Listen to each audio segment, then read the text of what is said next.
నమస్తే and welcome to hit TV. ఈ భూమి మీద మహాసముద్రాల పుట్టుక గురించి ఇంతవరకు ఏ అధ్యయనం కూడా స్పష్టమైన ఆధారాన్ని చూపించలేదు.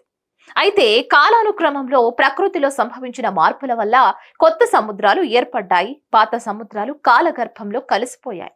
ప్రస్తుతం భూమి మీద 7 మహాసముద్రాలు ఉన్నాయి.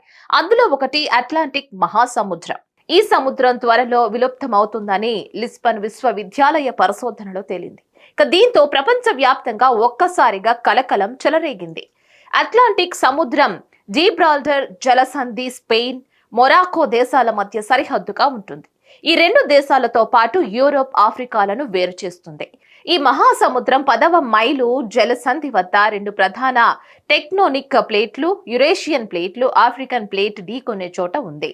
లిస్బన్ విశ్వవిద్యాలయ పరిశోధనలో కొత్త విషయం వెలుగు చూసింది.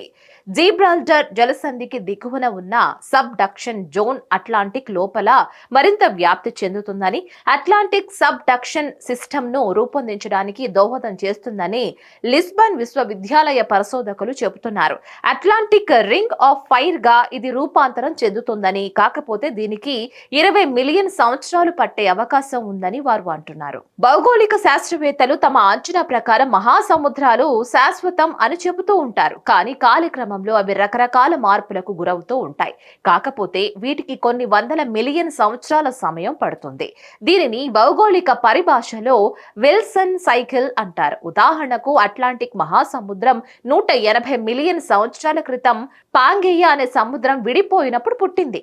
మధ్యధర సముద్రం కూడా ఒకప్పుడు ఆఫ్రికా, యూరేషియా మధ్య ఉన్న టెథిస్ అనే సముద్రం నుంచి పుట్టింది. కొత్త సబ్డక్షన్ జోన్లు టెక్టోనిక్ ప్లేట్ ఢీకొనడం వల్ల ఏర్పడే అలాగే మునిగిపోయే ప్రదేశాలు అట్లాంటిక్ మహాసముద్రం కాలగర్భంలో కలిసిపోవడానికి కారణమవుతాయి.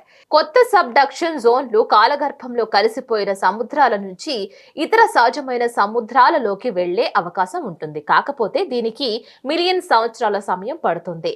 సబ్డక్షన్ జోన్లు మహాసముద్రంలోకి వెళ్లడానికి సబ్డక్షన్ జోన్ దండయాత్ర 3D మోడల్ ద్వారా గుర్తించారు. ఇక జిబ్రాల్టర్ జలసంధికి దిగువన ఉన్న సబ్డక్షన్ జోన్ అట్లాంటిక్ లోపల మరింత వ్యాప్తి చెందుతుందని, అట్లాంటిక్ సబ్డక్షన్ విధానాన్ని రూపొందించేందుకు దోహదం చెందుతుందని లిస్బన్ యూనివర్సిటీ అధ్యయనంలో తేలింది.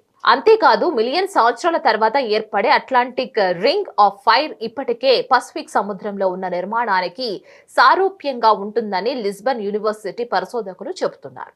ఇక అలాంటప్పుడు పసిఫిక్ మహాసముద్రం కూడా కాలగర్భంలో కలిసిపోతుందా? పరిశోధకుల పరిశీలన అదే విషయాన్ని తేటతెల్లం చేస్తుంది. ఇలాంటి ఇంట్రెస్టింగ్ ఫ్యాక్ట్స్ కోసం please like, share and subscribe to hit TV.